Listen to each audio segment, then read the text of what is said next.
मातोश्री निवासस्थानी आता आज खासदारांची बैठक होणार। ऑपरेशन टायगरच्या पार्श्वभूमीवर उद्धव ठाकरे अलर्ट। ठाकरेंचे खासदार शिंदेंच्या संपर्कात असल्याचा शिंदेंच्या शिवसेनेचा दावा।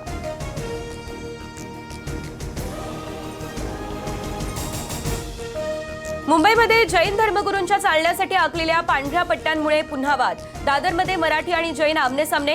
मनसेच्या अल्टिमेटम नंतर पालिकेच्या कर्मचाऱ्यांनी पांढरी पट्टी पुसून काळा रंग मारला।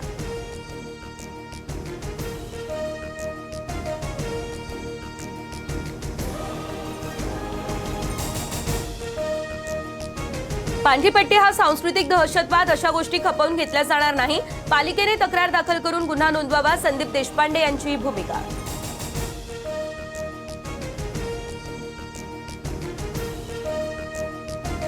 जैन धर्माला बदनाम करण्याचा प्रयत्न सध्या सुरू आहे। काँग्रेसकडून संदीप देशपांडेंना सुपारी। आम्ही देखील बांगड्या भरलेल्या नाही, निलेश चंद्र मुनी यांचं चिथावणीखोर वक्तव्य।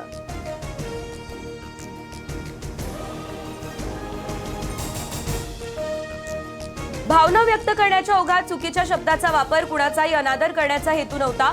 शिवसेनेचे माळशिरस पंचायत समिती सभापती दत्तात्रय मगरे यांची ही दिलगिरी। दादांप्रमाणे शिंदेंचा घात होऊ शकतो, मगरेंनी असं केलेलं विधान। मुख्यमंत्री फडणवीसांकडून भीमाशंकर मंदिर विकास आराखड्याची पाहणी। प्रशासनाकडून खूप वेगाने आणि चांगलं काम सुरू, मुख्यमंत्री फडणवीस यांचीही माहिती।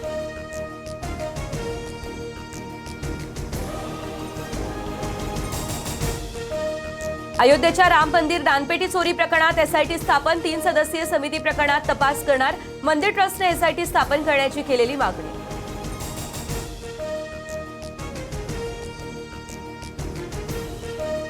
रोहित पवार यांच्या अन्नत्याग आंदोलनाचा तिसरा दिवस। कर्जमाफीच्या अटी हटेपर्यंत माघार नाही, रोहित पवार यांची ही भूमिका।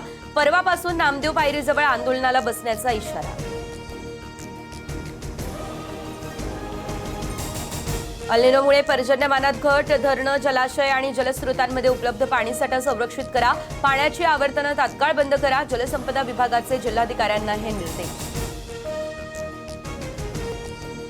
अमरावती, वर्धा यासह हिंगोलीमध्ये जोरदार पावसाच्या सरी।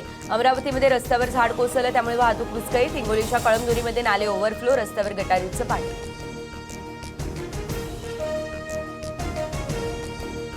छत्रपती संभाजीनगरच्या फुलंब्री या ठिकाणी वादळी वाऱ्याचा हाहाकार। भिंत कोसळून बापलेकाचा जागीच मृत्यू झाला, तर 7 वर्षांचा पुतळा जखमी। आडगाव खुर्द या ठिकाणची घटना।